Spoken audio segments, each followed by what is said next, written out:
Hello viewers, आज हम पढ़ रहे हैं कक्षा 10वीं गणित की प्रश्नावली 4.3 का प्रश्न नंबर दूसरा। और यहाँ प्रश्न दे रखा है, उपयुक्त प्रश्न 1 में दिए गए समीकरणों के मूल द्विघाती सूत्र का उपयोग करके ज्ञात कीजिए।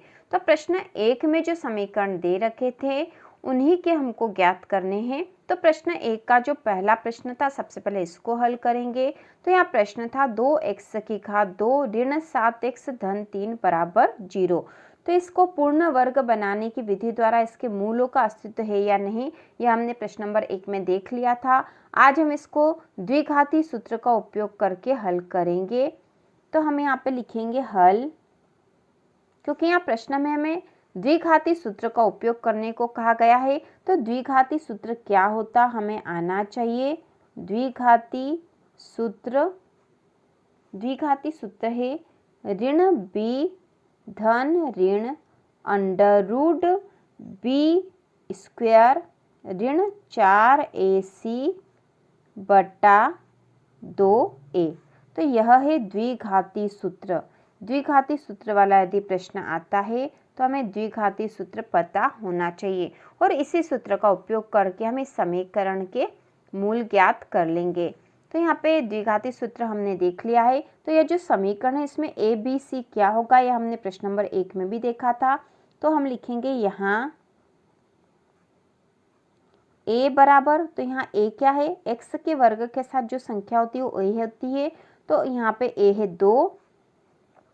b बराबर, तो x के साथ जो संख्या होती है वो b होती है, तो b है यहाँ पे ऋण 7।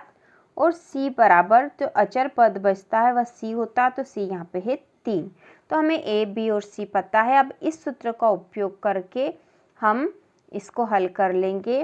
तो हम यहाँ लिखेंगे बराबर ऋण b की जगह यहाँ पे ऋण का b है और b का मान है ऋण 7। तो ऋण b है तो b यहाँ जो ऋण है उसका चिन्ह तो हम लगाएंगे ही सही। इसके बाद b का मान लिखेंगे, तो b का मान है ऋण 7। फिर धन ऋण अंडर रूट b का वर्ग, तो b यहाँ पे है ऋण 7, मतलब ऋण 7 का वर्ग ऋण 4 a के स्थान पर आ जाएगा 2 गुणा c मतलब 3। तो यहाँ पे तीनों गुणा में है। इसके बट्टा में हम लिखेंगे 2a है यहाँ पे 2।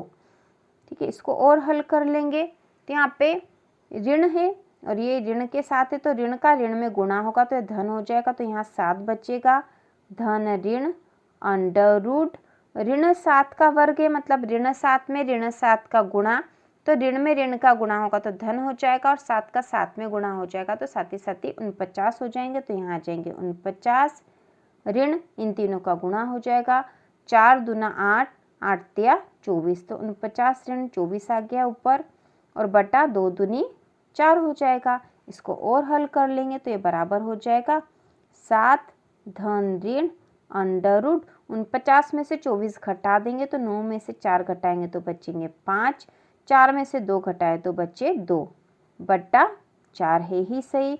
इसको और हल कर लेंगे तो ये बराबर हो जाएगा 7 धन ऋण, अब अंडर रूट 25 है तो अंडर रूट 25 का मान होता है 5। ठीक है, रूट 25 का मान होता है 5 बट्टा 4। तो एक बार धन चिन्ह का प्रयोग करके हल करेंगे और एक बार ऋण के चिन्ह का प्रयोग करके। तो यहाँ पे हम लिखेंगे धन चिन्ह से हल करने पर। ठीक है, धन चिन्ह से हल करेंगे तो यहाँ पे धन वाला मान लेंगे हम, तो बराबर 7 धन 5 बट्टा 4। तो 7 और 5 हो जाएंगे 12 बट्टा 4, 4 से 12 कट जाएगा, 4 एकम 4, 4 तिया 12 और ये मान आ गया हमारे पास 3। मान आ जाएगा हमारे पास 3। तो धन चिन्ह का प्रयोग करने पर एक मान हमारे पास आ गया 3। इसी प्रकार अब हम ऋण चिन्ह से हल करेंगे। तो हम यहाँ लिखेंगे, यहीं पे हल कर लेते हैं, ऋण चिन्ह से हल करने पर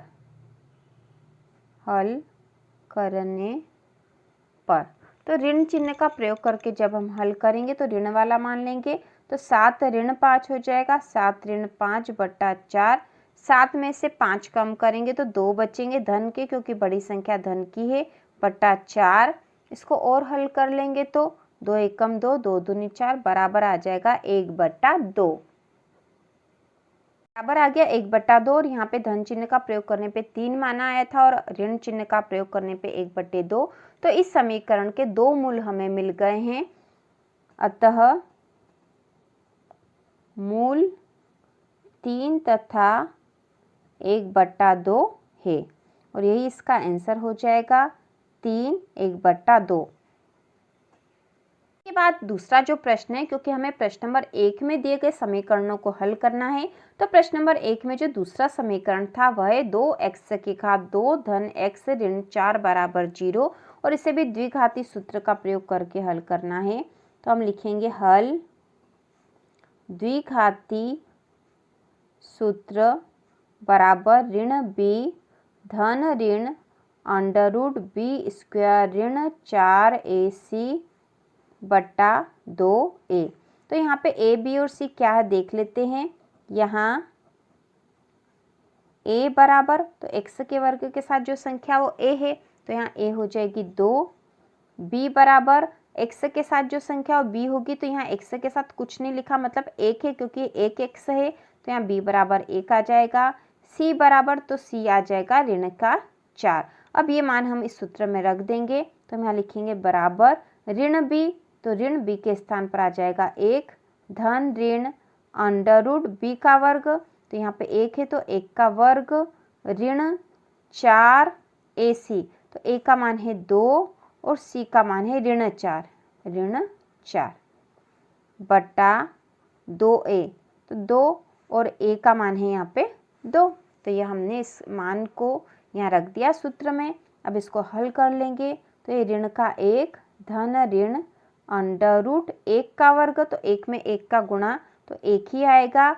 इसके बाद यहाँ पे इनका गुणा हो जाएगा, तो यहाँ पे ऋण का चिन्ह तो है ही सही, इन तीनों का गुणा कर लेते हैं कोष्टक में, तो ये हो जाएगा 4 दूना 8, 8 चौक 32, लेकिन ये ऋण के 4 है, 8 का ऋण 4 में गुणा होगा तो ऋण का 32 आ जाएगा, ये हो जाएगा ऋण का 32, और ये आगे ऋण वाला चिन्ह है ही सही, बटा 2 दूना 4। इसको और हल कर लेंगे तो ऋण का 1 धन ऋण √ यहाँ पे 1 है, अब ऋण का ऋण में गुणा होगा यहाँ पे, तो ऋण ऋण हो जाएंगे धन, और ये हो जाएगा 32 बटा 4। और हल कर लेंगे तो ऋण का 1 धन ऋण √32 और 1 हो गए 33 बटा 4। अब इसको जब हम हल करेंगे तो एक बार धन चिन्ह का प्रयोग करके हल करेंगे और एक बार ऋण के चिन्ह का। तो हम यहाँ लिखेंगे धन चिन्ह से हल करने पर, तो यहाँ पे धन चिन्ह का प्रयोग करके इसको हल करेंगे तो ये हो जाएगा ऋण का 1 धन √33 बटा 4। इसी प्रकार अब हम यहाँ पे ऋण चिन्ह का प्रयोग करके भी हल कर लेंगे, तो ऋण चिन्ह से हल करने पर, तो ऋण चिन्ह से हल करेंगे तो ऋण का चिन्ह लेंगे हम यहाँ पे, तो ऋण का 1 ऋण, यहाँ पे ये वाला ऋण ले लिया √33 बटा 4। तो ये दो मान, ये दो मूल आ गए हैं इस समीकरण के, और यही हमारा आंसर भी होगा। ऋण 1 धन √33 बटा 4 और ऋण 1 ऋण √33 बटा 4, ये दो मूल हमें इस समीकरण के प्राप्त हुए हैं। जो तीसरा समीकरण दे रखा था वह यह है 4x की घात 2 धन 4 √3x धन 3 बराबर 0। इसे भी हम द्विघाती सूत्र का प्रयोग करके हल करेंगे। तो इसको लिखेंगे हम सबसे पहले हल, और द्विघाती सूत्र क्या था हमारे पास, द्विघाती सूत्र बराबर ऋण b धन ऋण √b का वर्ग ऋण 4ac बटा 2a। यह द्विघाती सूत्र है। अब इस समीकरण में हम ABC निकाल लेंगे और फिर इस सूत्र में इसका मान रख देंगे। तो हम यहाँ लिखेंगे यहाँ a बराबर, तो a क्या है यहाँ पे x के वर्ग के साथ जो संख्या a होगी, तो यहाँ 4 है, a बराबर 4, b बराबर, तो b है यहाँ पर ये 4√3 और c बराबर, c का मान है यहाँ 3। इसको अब हम यह मान निकाल लिया हमने ABC का, इस मान को इस समीकरण में रख देते हैं। यहाँ हो जाएगा बराबर, ऋण का b है तो ये ऋण और b का मान है 4√3, तो हमने लिख दिया 4√3 धन ऋण √b का वर्ग, मतलब 4√3 का वर्ग करेंगे हम, 4√3 का वर्ग ऋण 4, ए है यहाँ पे 4 और c यहाँ पर है 3। ठीक है, a का मान है 4, c का मान है 3, वो हमने लिख दिया है, बटा 2a, तो 2 और a का मान है 4। इसको और हल कर लेंगे, बराबर ऋण 4√3 धन ऋण √4√3 का वर्ग, मतलब 4 का वर्ग और √3 का वर्ग, तो 4 का वर्ग करेंगे मतलब 4 का 4 में गुणा, तो 4 चौक 16 हो गए, 4 का वर्ग हो जाएगा 16 और √3 का भी वर्ग है तो √3 का वर्ग मतलब √3 में √3 का गुणा।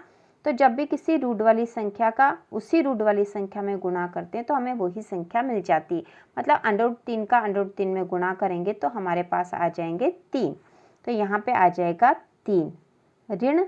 अब इन तीनों का गुणा है तो 4 चौक 16 और 16 दूना 32, 16 48 यहाँ पर हो गए हैं। अब यहाँ पे है बट्टा 4 दूना 8, इसको और हल कर लेंगे, ऋण 4√3 धन ऋण, अब इसका गुणा कर देंगे, पहले हम लिख देंगे अंडर रूट, 16 का 3 में गुणा करा तो 16 48 हो गए, ऋण के 48 है ही सही यहाँ पे, बट्टा 8। अब ये और हल करेंगे तो क्या हो जाएगा, ऋण 4√3 धन ऋण 48 में से 48 घटा दिए तो यहाँ तो 0 आ गया, ये 0 हो जाएगा, 0 और 0 कैसा है √0, तो √0 का मान 0 ही होता है। ठीक है, क्योंकि 48 में से 48 कम हो गए, ये 48 धन का और ये 48 ऋण का, तो यहाँ हो गया 0 और ये √0 था तो √0 का मान 0 ही होता है, इसलिए हमने यहाँ 0 लिख दिया है, बट्टा 8।